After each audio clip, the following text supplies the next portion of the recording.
very much, everybody. Thank you. Going to go down as one of the great prime ministers you watch. Thank you.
見えないかもちょっとこちらまだ動けないですね。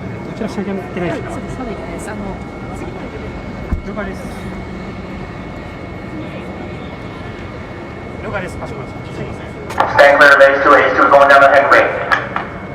Run H2, run H2.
a group, what a group. All champions. USA.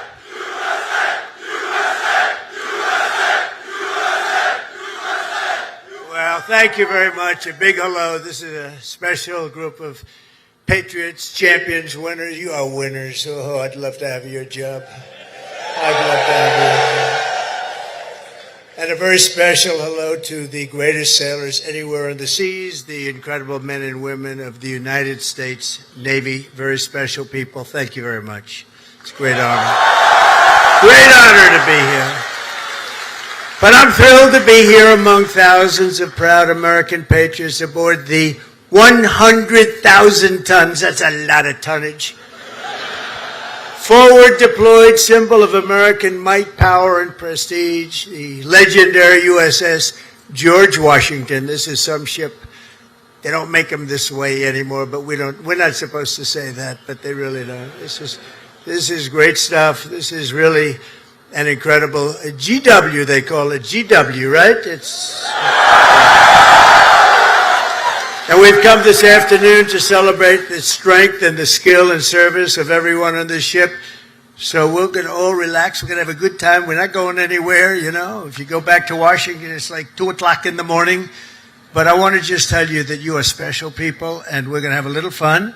And I'm going to tell you how great our country is and how well we're doing, because a year and a half ago, we had a different country than we do right now. Now we're the most respected country in the world. We're the hottest country anywhere in the world.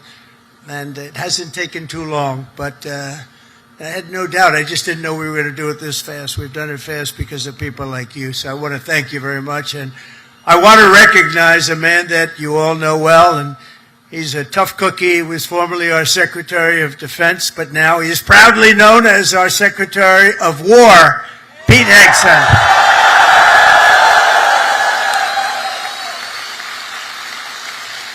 And, you know, I don't say this.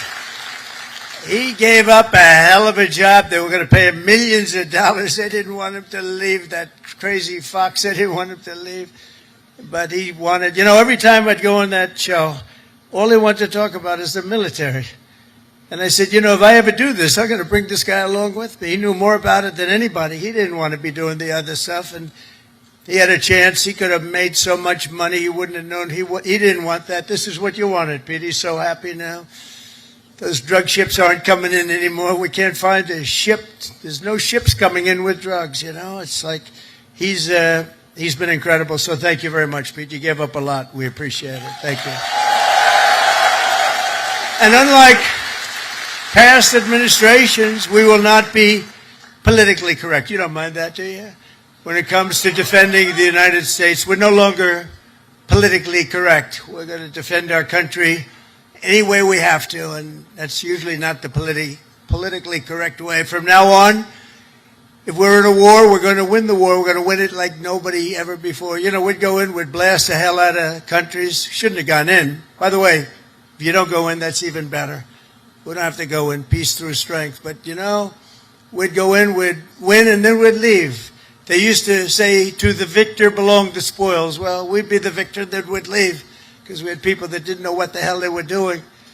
But we're also very honored to be joined by hundreds of our incredible Japanese partners, and they are incredible. Thank you very much. Thank you.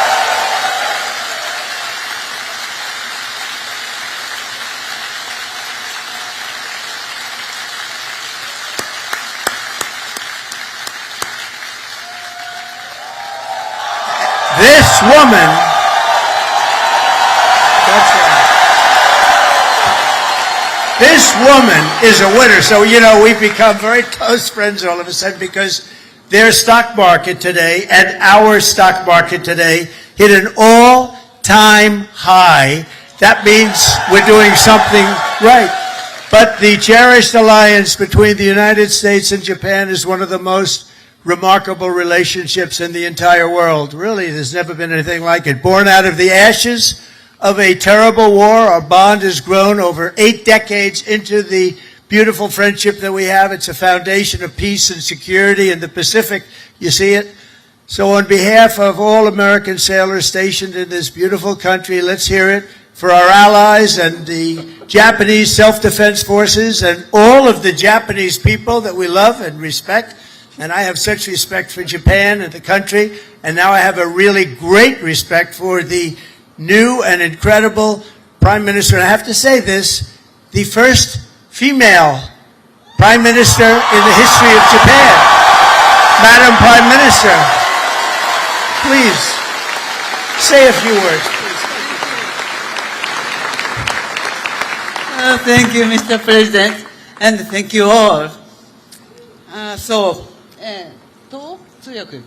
本日、米国の海軍創設250周年という記念すべき節目に、トランプ大統領とともに地域の自由と平和を守る象徴である空母ジョージ・ワシントンで挨拶するチャンスをいただいたこと、心から光栄に思います。This year marks the U.S. Navy's semi-quincentennial anniversary. As we celebrate the important milestone, I'm truly honored to have this opportunity to deliver remarks with President Trump aboard the aircraft carrier USS George Washington, a symbol of protecting freedom and peace in this region. でまず何よりも日夜、我が国と地域の平和と安全のために尽力してくださっている自衛隊員、そして在日米軍の、軍隊の皆さん、軍人の皆様に心から敬意と感謝を捧げます。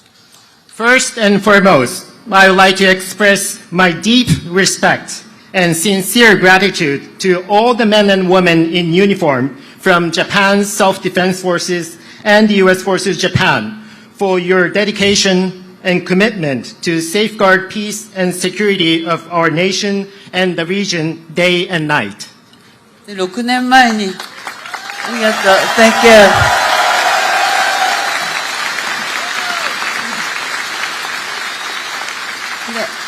6年前、この横須賀の地で、トランプ大統領と、亡くなった安倍晋三、総理が、日米が共に手を取り合って、この地域の平和と安全を確保していくという決意を示しました。6 years ago, at this same place here in Yokosuka City, the late Prime Minister Shinzo Abe and President Trump stood side by side and demonstrated their resolve that Japan and the United States would join hands to ensure peace and security in this region. 今、ここに再び日米の最高指揮官が並び立ったこの機会に、私はその決意を引き継ぎ、インド太平洋を自由で開かれたものとし、そして地域の平和と繁栄の礎とする決意を新たにしました。Now, as the two commanders-in-chief of Japan and the United States stand together once again, I have renewed my determination to carry forward that resolve and to make the Indo-Pacific free and open so that it will serve as the foundation of peace and prosperity for the entire region. 今、我々はかつてないほど厳しい安全保障環境に直面しています。平和は言葉だけではなく、確固たる決意と行動によってこそ守られます。Now, we are facing an unprecedented severe security environment. Peace cannot be preserved by words alone. It can be protected only when there is an unwavering determination and action. あちらに見える最上とマヤを含む自衛官と、このジョージ・ワシントンは数多くの訓練を重ねてきました。で、また横須賀にいる多くの、補給、整備に携わっている、日米関係者の皆様、そして地域社会との絆が、米国海軍の活動を長年にわたって支えてきました。こうした幾層にもわたる日米の協力が日米の抑止力、対処力を確かなものとしております。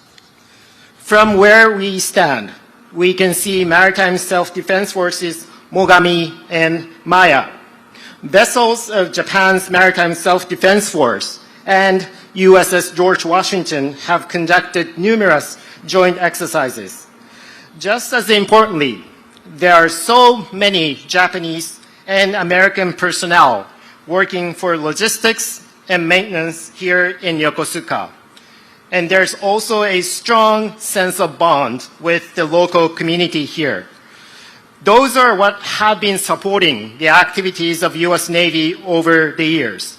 There's no doubt that such multi-layered Japan-U.S. cooperation is what makes it possible for us to ensure the credibility of our two nations' deterrence and response capabilities. 私は決意しています。今後、日本の防衛力を抜本的に強化して、この地域の平和と安定により一層積極的に貢献していきます。So let me reiterate my unwavering determination here. Japan is committed to fundamentally reinforce its defense capabilities, and Japan is ready to contribute even more proactively to peace and stability of the region. そのことにより、トランプ大統領と共に世界で最も偉大な同盟になった日米同盟をさらなる高みに引き上げてまいります。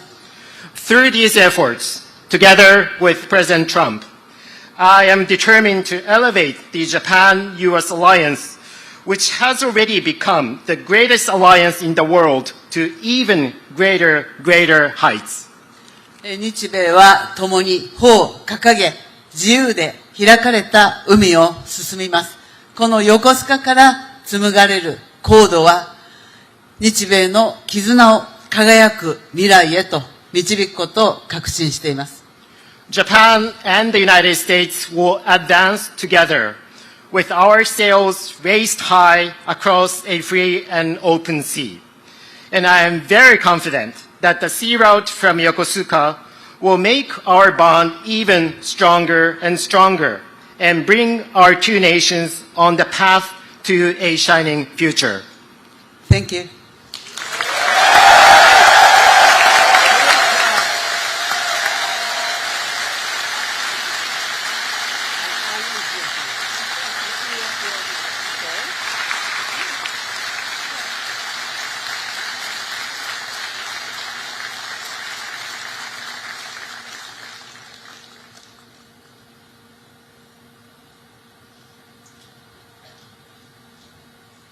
That was beautiful. Thank you very much. And we will have a long, good relationship, and we'll have fun doing it. You know, you have to have fun, although sometimes it's never fun. She's tough to negotiate with, I want to tell you. But I'm delighted to report that I've just approved the first batch of missiles. You saw a couple of them coming down with me. I hugged them. We need them. They're the best in the world. Nobody has them like we have them. They all want our missiles. That's the problem. Everybody wants them. But it's the first batch of missiles to be delivered to the Japanese self-defense forces for Japan's F-35s. And they're coming this week, so they're ahead of schedule. So I just want to tell Madam Prime Minister, they've been waiting for those missiles, and we got them here right away as soon as I heard about it. I want to thank former Senator, a great gentleman, by the way. He was so popular, but I took him out, and I made him Secretary of State. I think he was born for it. Marco Rubio, thank you very much, Marco. Where are you, Marco? Great guy. Great job. He was born for it. Ambassador George Glass, thank you very much, George. Good job you're doing. Thank you. And many of our outstanding uniform leaders with us today, including the head of the Indo-Pacific Command, Admiral Samuel Paparo. Where is Samuel? Oh, hello. Good, but these are good-looking people. Could make a movie with these guys. They're like Central Cat. Look at this group of people. Commander of the U.S. Forces, Japan, General Stephen Jost. Thank you, Stephen. Thank you very much. The commander of the 7th... Oh, that's a big deal. I think, do you want to switch jobs for 1 week? Only for 1 week, all right. 7th Fleet, big stuff. Vice Admiral Fred Kacher. Fred, thank you very much. That's great. And the commander of Carrier Strike Group 5, Rear Admiral Eric Pappy Andoze. Hello, Pappy. That's great. Good. Thank you very much. And of course, we can't forget about your command triad aboard the George Washington. There's nothing like this one. This is a beauty. And I hear your commanding officer is a big Alabama football fan. You know, I love Alabama. I love Alabama. Captain Timothy Waits, and let me just say, roll tide. You know, I love Alabama. Roll tide. Where's Timothy? Where's Timothy? That was a hell of a game this week. I don't know how the hell you pulled that one out. That was. If you didn't win, I wouldn't have mentioned it. I would have just introduced you. I wouldn't have. But you came back from oblivion. Isn't it nice coming back? You know, coming back is good. Thanks as well to your XO, Captain Patrick Blind. Patrick, where is he, Patrick? Patrick, thank you. Highly respected person. All of these people are the best. Look at them. I mean, you look at them. They could have any job they wanted. They could walk down to Wall Street, make a fortune. They wouldn't do that.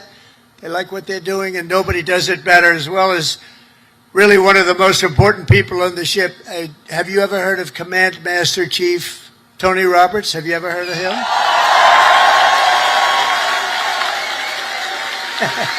Wherever you are, where's Tony? Thank you. Thank you, Tony. He's a popular guy. And as many of you know, this month we're celebrating a truly momentous anniversary. 250 years of courage and pride, honor and victory by the United States Navy. 250 years. Can you imagine?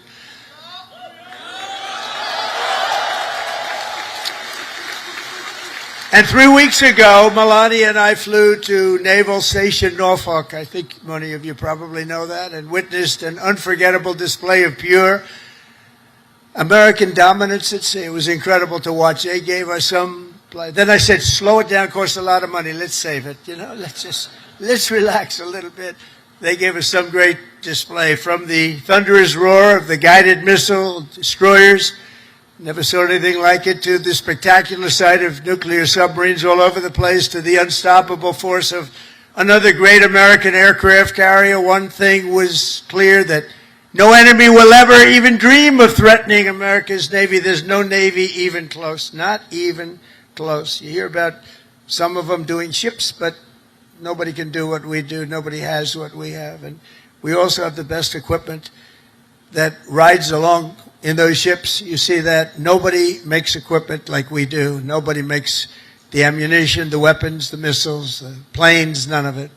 And if they do, the American sailor stands ready to crush them and sink them and wreck them and blast them into oblivion, right? We have to.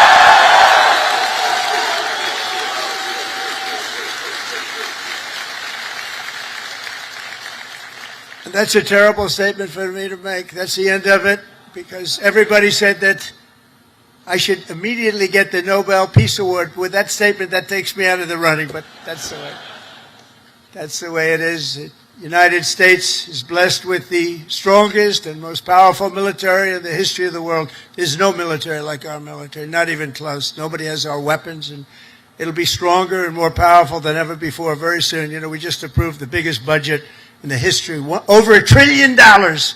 Over $1 trillion. We have the best ships, the best airplanes, the best submarines, the best technology. But above all, we have America's military. It's the best people. It's all about the people, ultimately. You have to work all of that fancy stuff that we make better than anybody else. The fact is, we do make the best weapons, but if you don't have the right people to operate those weapons, they don't mean much. Despite that, as Commander-in-Chief, I never forget that our ultimate strength does not come from equipment. It comes from the men and women of the rank and file. That's true. It comes from you people, incredible people, good-looking people, too many good-looking people. I don't like good-looking people. I never liked good-looking people, I'll be honest with you. I've never admitted that before. But see, I'm allowed to, you know, we won at the Supreme Court a thing based on merit. You know about that, right? Merit. Everything now in our country is based on merit, and that's why I look at you and I see nothing but merit. It's great to have a country back where we can go by merit now. We don't go by anything else except for talent and work and hard work, and it's such a big win. That was such one of the most important wins, and the will, patriotism, and spirit in your hearts is our single greatest weapon. The strength that you have is unbelievable. That's why, as we make a record investment in our military, we've never spent so much, and we've never spent it more wisely, because now we watch it. We spend it properly. I'm also supporting an across-the-board pay raise for every sailor and service member in the United States Armed Forces.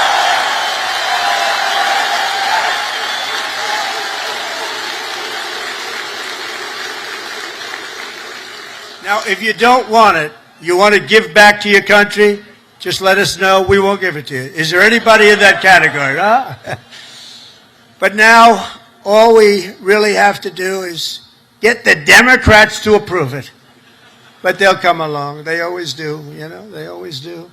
And because I heard that the sailors on the George Washington took a hit to your family separation pay, you know what I'm talking about, right? You took a little hit to be here, right? By returning to the port, you returned early for this event. I am delighted to announce that as your sort of boss, I don't feel like your boss, but I guess I am. At least you'll be happy about this one. At my direction, we're going to make sure that you receive the full amount that you were owed for the deployment. And we're not going to deduct anything because you came in to listen to your commander. I'd like to be an admiral. I always wanted to be an admiral, to be honest. Don't tell the other people that I love so much. You know, they sit around the table, they have all those beautiful stars and stripes, but I'll tell you what I love. I always love the admirals. I love those uniforms. And I look at these guys. I don't think I would have done very well if I had to compete with these people. They're too good. But I always felt that the Navy is a very special group of people. And I see it when I see you. I see it over the past 11 months. The spirit of our military has been soaring like never before. You know that. The spirit of our country has been soaring. After years of recruiting shortages, and we had bad ones. It was embarrassing, frankly. During my campaign, before the election, November 5th, after that, it all changed. After we won, it all changed. And now we have waiting lists with record numbers trying to join the U.S. Navy and all of the armed forces. We have literal waiting lists, and I'm pleased to report that 2025 was the Navy's single best recruiting year in many generations. That's pretty good, isn't it?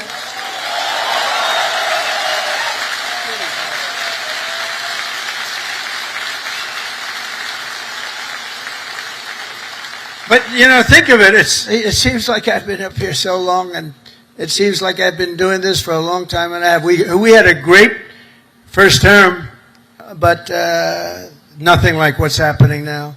We had the greatest economy in the history of our country. I rebuilt the military in the first term, and then they gave a lot of it away to Afghanistan. But it was really just a tiny speck, but it was the concept of what it was.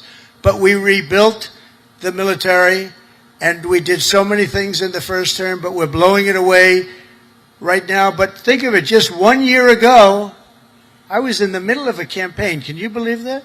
It doesn't feel that way. I said, you know, you're right. It's not November 5th yet. We have another week or so to go.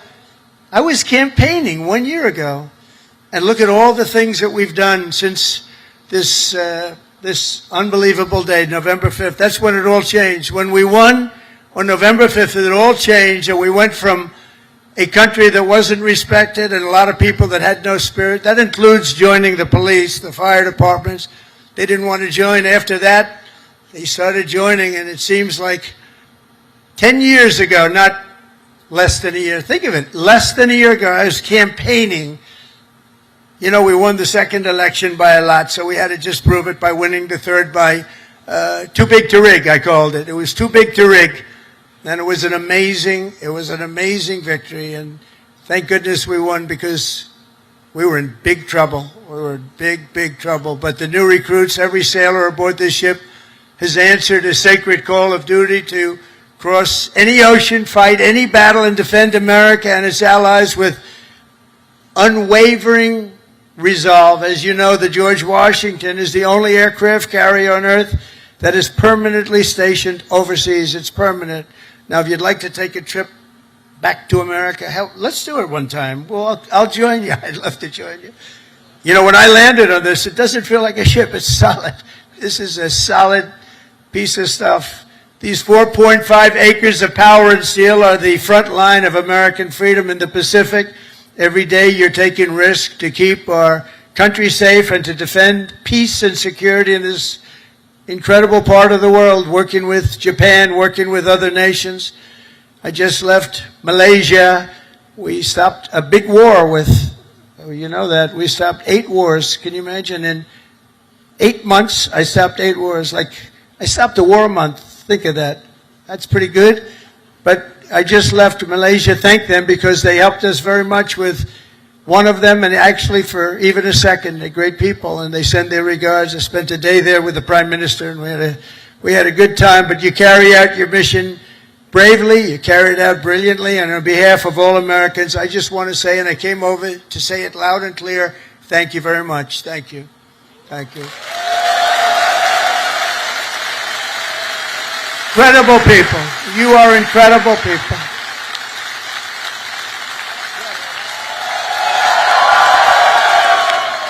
They actually have the best location. Because if they're really good looking, they end up in Hollywood. You know, you're not going to, you have a great look, but you're not going to end in Hollywood. They can just see the back of your head, all the media. Look at all the fake news back there. But 2 years ago, Naval Air Crewman 3rd Class James McCall was just a few months into his first fleet tour with the Golden Falcons helicopter squadron, when he and his crew were called on a search and rescue mission to find 3 missing Navy divers. Incredible, brave guys, the divers. But they were stranded at sea and right off the Japanese coast. They were exhausted and assuming they were going to die. They assumed they were going to die.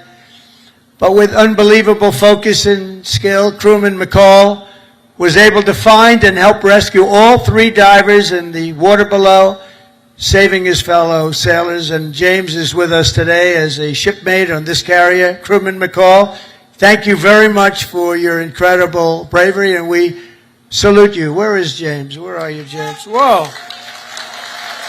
Come up, James. Get up here, James. Come up here. Look at this guy. He's a good-looking guy. Get out of here, James. I don't want you up here. No, come here, James. Nice to meet you. You want to say something? Come on.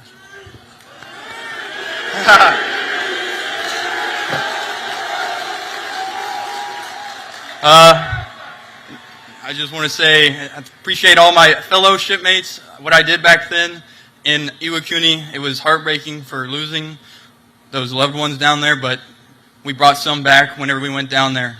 And just God bless America and all my fellow shipmates. Appreciate it. And stay a bad Larry.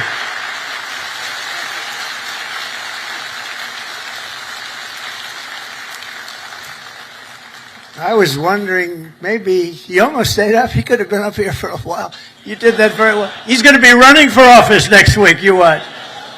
Great job, James. A lot of bravery, too. But as James' story reminds us, the Navy is a family and a team, and each of you has a vital role to play. Gathered here this afternoon are some of those whose toil and sweat gets our magnificent planes in the air and brings them safely back home. And we have the shooters and the gear dogs and the paddles and the white shirts and, of course, the blue shirts, the yellow shirts, the red shirts on the flight deck.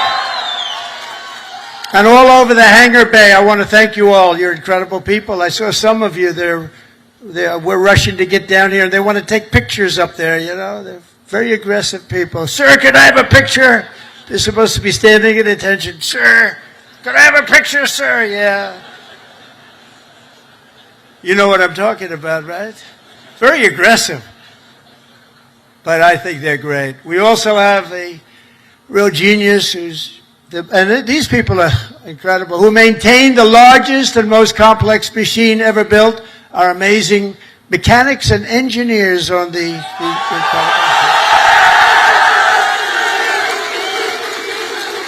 And I asked your captain, you know, I'm building aircraft, I'm building a lot of things, but I said, Captain, you got to tell me something. I know a lot about these ships, I know a lot about these things, building. I want to know, catapults, which is better, the electric or the steam? Okay, ready? Or you guys, that's what you do, right? This is so much better. You know, they go out, hire a consultant for millions of dollars that was never on an aircraft carrier before. So they switched to electric. I disagree with it, but that's all right. Let me ask you, we're going to go steam first and then electric. Catapults, which is better? Electric or steam? I'm going to put it in order. Seriously. They're spending billions of dollars to build stupid electric.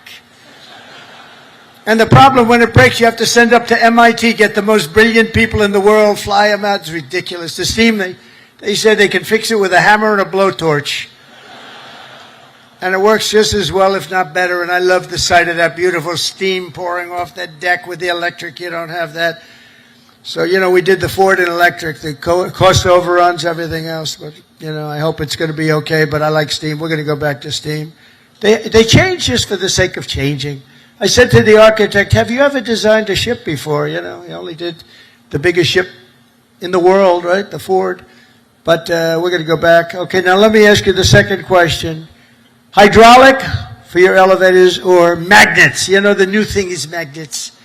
So instead of using hydraulic, that you can be hit by lightning and it's fine. You take a little glass of water and you drop it on magnets. I don't know what's going to happen. So, you know, the elevators come up in the new carriers. I think I'm going to change it, by the way. They have magnets. Not every tractor has hydraulic. Every excavator, every excavating machine of any kind has hydraulic. But somebody decided to use magnets for your elevator. Maybe they're good. Which is better, hydraulic or magnets? What the hell is wrong with these people? Can I ask you, the top-ranking gentleman right here? Seriously, I'm putting out an order. I'm going to sign an executive order. When we build aircraft carriers, it's steam for the catapults, and it's hydraulic for the elevators. We'll never have a problem, okay? Do you agree? He agrees. Everybody agrees, but these people in Washington. All right. We're going to do that. I'm serious about it. It bothered me so much. I'd see the costs come in. They spend $900. This is not on my watch, so, you know, if it was on my watch, I would be very quiet about it. I wouldn't be talking about it. They spent $993 million on the catapults, trying to get them to work. And they had steam, which works so beautifully, and it has for 50 years, right? So we're going to go back. Seriously, fellas, I want to make that change. I'm going to do an executive order. I'm not going to let them continue to do this. They're trying to make it work. They're trying so hard, and they have something that's perfect. So we're going to go back on that and the magnets. Thank you very much. And, of course, we cannot forget the daredevils and the pilots of the famed carrier Air Wing 5, known as Team Badman. What the hell is that all about? Who are they? They're bad. The elite air units aboard this vessel are storied squadrons like the Royal Maces, the Diamondback, the Argonauts, the Chippies, the Titans, the Tiger Tails, the Shadowhawks, and the Saberhawks. All great, brave people. They're all incredible. You're all incredible people. Do you know, they say, and I love it, I love aviation. I actually had a brother who was a pilot. And see, Biden used to say he was a pilot. He was a pilot, he was a truck driver, whoever walked in, he wasn't a pilot. He wasn't much of a president either, to be honest with you. That I can tell you. That we all know. But they say the hardest thing to do is landing a plane on an aircraft carrier. You ever hear that? And great pilots can do everything. They're great pilots, but they can't do that. It's a very special talent. So the people that do that are in this room, you're a very small group of people. Tremendously talented pilots cannot do it for a lot of reasons. There are a lot of reasons. A lot of it's right up here. So I have great respect. The hardest thing you can do as a pilot is land. You know that this ship is so big. But when you're up there in the Pacific or the Atlantic and the waves are crashing and it's getting dark, or it is dark, which is even worse, getting dark is better. But when you're up there, they say it looks like a little needle in the ocean. It's just a very little thing, and you're landing on top. So I have great respect when I see them land. You know, 3 weeks ago they were landing and doing it beautifully. They're very, very talented people, and nobody embodies skill and nerve and swagger and the attitude like a U.S. naval aviator. So I have great respect for you all. Thank you very much. It's one of the reasons I'm here. That's why I'm here, not someone else. I didn't need this. I didn't need the whole damn job. I could have had I had such a beautiful life. But you know what? We're making America greater than ever before, and that's why I'm doing it. And we are doing numbers that nobody's ever seen, nobody ever even thought possible before. Think of it. A year ago, we were a dead country. We were like a dead country, and now we have the hottest country anywhere in the world. There's nobody even close. It's pretty amazing, I'll tell you. None of it would be possible. All of these things that we're doing, all of the respect that we have, it's really because of people like yourself. And the armed forces generally, it's amazing, the job that you all do. None of it would have been possible. And all of those important missions in the Navy, the devoted members of the Food Service Division serving up to 14,000 meals every single day. How's the food? Good? They say it's good. Is it good? I hope it's good. It's probably my kind of food. I like that kind of food. But they don't get the credit they deserve. I want to just thank them very much and congratulate 14,000 meals. Let's also hear it for all the sailors holding the American flag high at Seafay, as well as the crews from the ferocious Desron 15. Desron 15. But together, the sailors here today give your very best to our nation. And as your Commander-in-Chief, I'm fighting every single day to ensure that we give you our very best also. We do. We do. We're giving you everything. We're giving you more than anybody's ever given. We're bringing it up to a standard that nobody's ever seen before. We're starting to make ships. Also part of our deal with the trade is we're starting to make ships. We used to be number one at making ships, and then we lost our way.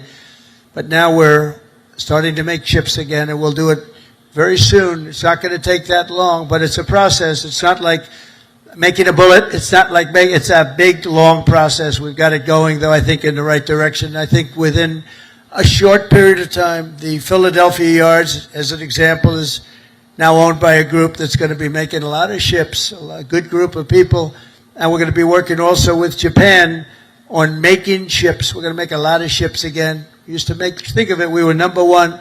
And then over the years, they just lost their way. They started making other things. They stopped making ships. So we're going to be making ships again. We've more than, think of this, $17 trillion, trillion with a T, pouring into the United States of America from all over the world. And that's the biggest number in the history of any country. And by the time, and this is in 8 months, really. We're here 9, but this is in 8 months. Over $17 trillion. As an example, the last administration did less than $1 trillion in 4 years. We did more than 17 trillion in 8 months. And I think by the time we finish up our first year, we're going to be over 20 or $21 trillion of money coming into our country. And I want to thank Japan, because Japan is making big investments into the United States, and they're very happy because the stock market's gone up very nicely. We've made Japan a lot of money. That's okay. But they're a big investor in our country, and we like that. But think of those numbers. We weren't doing it anywhere near. We were laughed at, and now they're all saying they've never seen anything like what's happened in such a short period of time. And I was just told by the Prime Minister that Toyota is going to be putting auto plants all over the United States to the tune of over $10 billion. So that's Toyota. So go out and buy a Toyota. And that's a lot to do with, because right now we have all the AI plants, we have so many things happening in the United States, and it's because of November 5th, Election Day, but it's also because of tariffs. The tariffs have been so good. We're taking in trillions and trillions of dollars. I heard them, before I came up, I heard you're all on television now, they're talking to all the networks, everybody's covering it. Look at these characters back, look at all of them.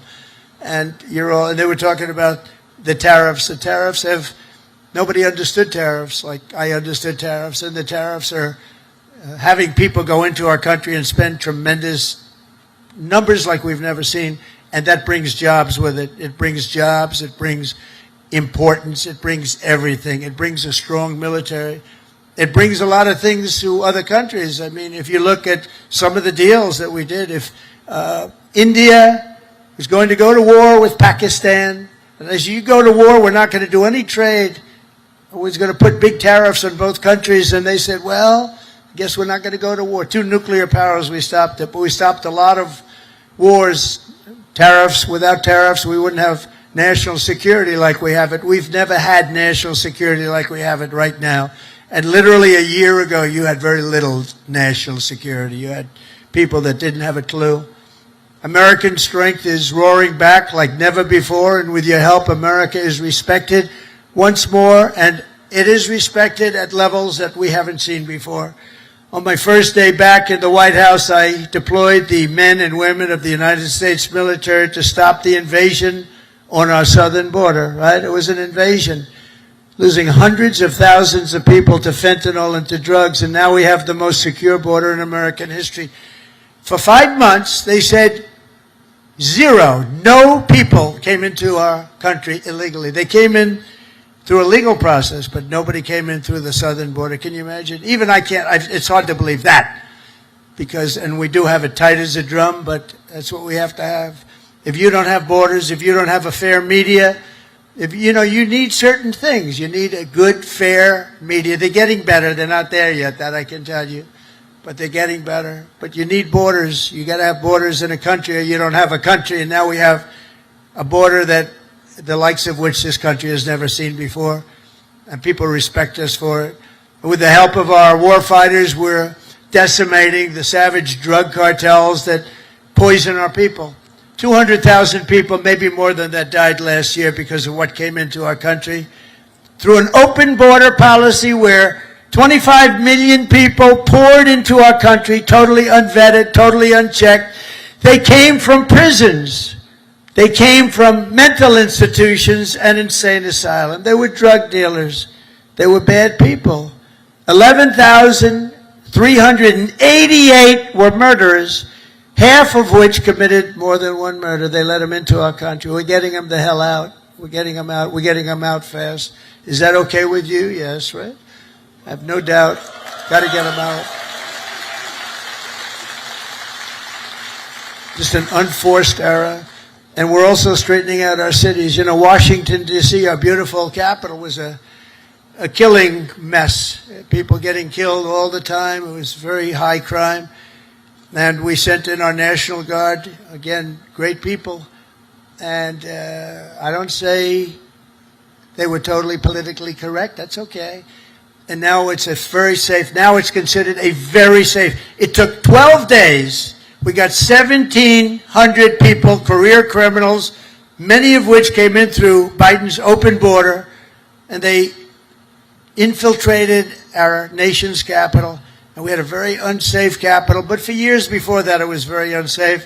Now it's as safe as there is anywhere in the country. You can have your daughter, your girlfriend, your wife, your boyfriend walk right in through the middle. Nobody's going to touch them.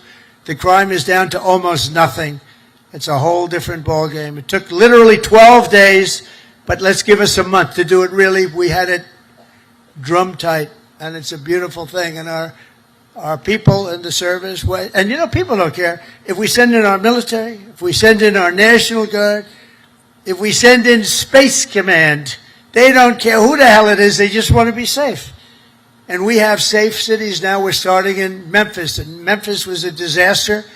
It's been there. They've been there for 2 weeks, and it's a whole different series. Crime is less than half, and within a month it'll be gone. Getting rid of all the bad ones. And we're going to go into Chicago. We're going to go into our cities. We're going to clean them out. We're going to straighten them out. And we're going to have safe cities because you want to protect safe cities. We're going to have beautiful, safe cities, and it's happening very quickly and very easily, actually. It's easy for us. It's hard for them. And we have to have a little more help. It doesn't matter, really. We can do as we want to do, but it would be nice to have more help from some of the Democrat governors that don't mind. In Chicago, 2 weeks ago, 4 people murdered, 11 people shot. This weekend, it was like terrible, much worse than that. And then we have a governor that stands up and says, oh, it's wonderful. It's not wonderful. And what we're doing is we're going to make it totally safe. It'll be very safe very soon. And we're doing that with all of our cities that are troubled. We have cities that are troubled. We can't have cities that are troubled. And we're sending in our National Guard. And if we need more than the National Guard, we'll send more than the National Guard because we're going to have safe cities. We're not going to have people killed in our cities. And Whether people like that or not, that's what we're doing. And you've been watching what our missiles do to boats and ships and submarines. How about the submarine? They said, no, that was just fishing. The radical left Democrats said, well, it was a submarine, but they were just fishing. Submarines don't go fishing, do they? You know more about submarines than I do. You have a beauty parked outside, actually. This is a submarine, and you know what it was designed for? Transporting drugs, and it got hit. But each one of those vessels that we hit kill, on average, 25,000 people, American people, every single year. They kill, each one of them kill 25,000 people. So we have to stop it, and we have stopped it, and I want to thank Pete for having the courage to do it. And believe me, people are very honored that you do it. 25,000 people for each boat. For many years, the drug cartels have waged war in America, and at long last, we're finally waging war on the cartels. We're waging war like they've never seen before. And we're going to win that battle. We're winning it already. The sea, I mean, the only problem is nobody wants to go into the sea anymore. Even the fishing boats, they say, let's take a pass. But they don't want that. But we're knocking them out one by one. And very importantly, we've almost stopped completely the drugs coming in by sea. And now we'll stop the drugs coming in by land. That's going to be very easy.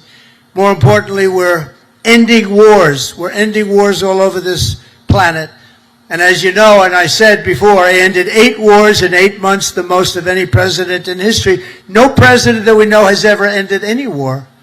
A lot of them go into wars. But this includes Kosovo and Serbia, the Congo and Rwanda, Pakistan and India, Israel and Iran. You saw that. How about those B-2 bombers? They went in there. They took out that nuclear capability. Iran would have had a nuclear weapon within 2 months. Not anymore. Egypt and Ethiopia, Armenia and Azerbaijan. That was going on for 35 years. Big, horrible war. And just this month, we ended the war in Gaza, in the Middle East. We ended the war in the Middle East. Nobody thought it was possible. And we also just signed a deal in Malaysia between a war that was just starting, Cambodia and Thailand. So we saved millions and millions of lives, and I did it mostly verbally. We didn't have to get you involved. When we don't get you involved, that's a good thing. We don't want you to get involved. If I can avoid you getting involved, if I have an ability to do things that maybe other people don't, or we see things, but we stopped a lot of those wars based on trade and tariffs and penalties, and you know they're getting all ready to fight, and then we tell them, no more trading with the United States. We're putting tariffs on your nation, et cetera, et cetera. It's called national security for us, but it's really national security for the whole world. And everywhere we go, America is actually making peace, and it's peace through strength. When they look at this, when they look at you people, they say, we're not going to mess around with them. So it's very important. After years of crippling inflation, back home we had the worst inflation in the history of our country. Energy costs are down. You know, energy costs are way down. Gasoline prices are way down. Grocery prices are way down. We have a little problem with beef. We're going to get that down very quickly, but the prices are way down. Mortgage rates are down despite having an incompetent head of the Fed. I call him too late. He's always too late. He's too late in lowering interest rates. I call him Jerome Too Late Powell. But despite having a totally grossly incompetent guy, we blow through it because we're doing so well. Inflation has been defeated, and workers' wages are rising at the fastest pace in 60 years, and that includes your wages. They're rising in the fastest pace. The workers, I'm not talking about the rich people. Rich people, everyone's doing well. Everyone in our country is now doing well. My first term, we built the greatest economy in the history of the world. We had an economy like nobody has seen before. Now we're doing it again, but this time actually it's going to be much bigger, much stronger. I told you $17 trillion, but it's going to be $21 trillion. And that's numbers that have never been heard of before. Much bigger than any other country in the world by literally $16 trillion. It's amazing. The sailors on this ship sacrificed so much for our country, and the president, and I will tell you, the president standing right up here loves you. I respect you and I love you. And I'm giving everything I have to make sure that when you get home, you find an America that is safe and proud and sovereign and free. One service member who reminds us that we're working for you and for everybody and for our country is Chief Warrant Officer Will Hightower, who serves on the George Washington in the all-important Deck Department. Do you know what the Deck Department is? I have no idea. But they do. In April 2024, Will sailed away from Norfolk, leaving behind his wonderful wife, Megan, their precious 6-year-old daughter, and their 1-year-old son. In the past 12 months, he has only been home for 3 weeks total, 3 weeks. An enormous sacrifice, very tough on the family, but an experience everyone on the ship really knows very well. In February, Will's tour will come to an end, and he will finally be going home just in time for his daughter's birthday. So, Will, I want to thank you together with all of those people that go through the same thing. I want to really thank, where is Will? Is Will around here? Where is Will? Wow, look at him. These are good-looking people here. That's great, Will. How does it feel? Good? That's great. Feels amazing. That's fantastic. That's fantastic. See, in the old days, I'd say, does your wife still love you? But I don't do that anymore, you know? Does your wife still love you? Yes. Do you still love your wife? Every day. That's good. Okay, that's good. So that's good. Great. Beautiful. Say hello to your daughter, right? And your wife. And just in conclusion, every sailor here today inherits a legacy of valor and grit and glory unmatched in the long history of mankind's voyage on the seas. It's a voyage like nobody's ever had like you have. For 2.5 centuries, America's Navy has preserved the vision of our first Commander-in-Chief, who gave this ship its storied name, its righteous soul, and its timeless motto, first in war, first in peace. Very famous phrase, George Washington. After 250 years, that is exactly what our country is today. It's first in war, first in peace, first in wealth, first in power, first in science, first in spirit, and first in freedom. And we went through 4 bad years, but now America will always be first again. If you have the right person up here, if you have somebody that understands a lot of different subjects, we're going to be bigger, better, stronger, and more important, really, frankly, to the world. Japan respects us. If you see what's going on all over the world, they're respecting us again. They respect us like never before. The treatment they gave me all over as I go around to different countries is great, but it's really a respect for me, but it's a bigger respect for our country. They respect our country again. They didn't respect our country just a few years ago.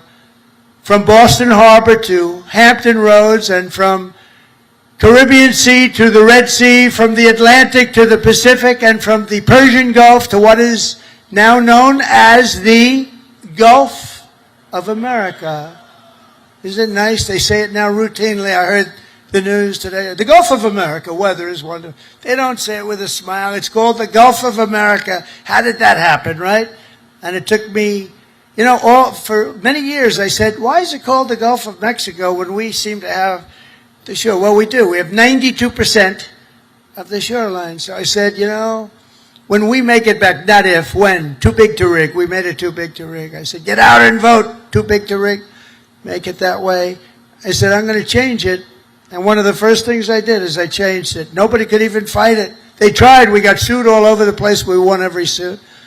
And it's now officially the Gulf of America. Isn't that nice? But our sailors have written honor, greatness, and triumph into the pages of history. What you're doing is incredible, and it's an incredible time for our country. On gun decks and flight decks and torpedo rooms and cockpits, the men and women of the Navy have poured out their blood and sweat and tears to defend the land of the free and the home of the brave. They've crossed icy channels, leapt from burning wreckage, stormed into frigid waters, soared into deadly skies, and laid down their lives to ensure the survival of liberty. Now, all of us here today carry on that noble mission, and no matter what challenge comes our way, no matter what danger we face, we hoist our great American flag very, very high. We race into the waves, and we rally to that immortal battle cry of the American sailor, damn the torpedoes, full speed ahead, right? Together with our incredible Japanese allies and all of our allies all over the world, we stand strong, we stand proud, we will stand taller than we've ever stood before, and we will be freer and braver and more brilliant than ever before. And we will fight, fight, fight, and we will win, win, win. And I want to thank everybody at the USS George Washington and the U.S. Forces Japan. God bless our military. God bless Japan. God bless the United States of America. And God bless our Navy. Thank you, everybody. Thank you.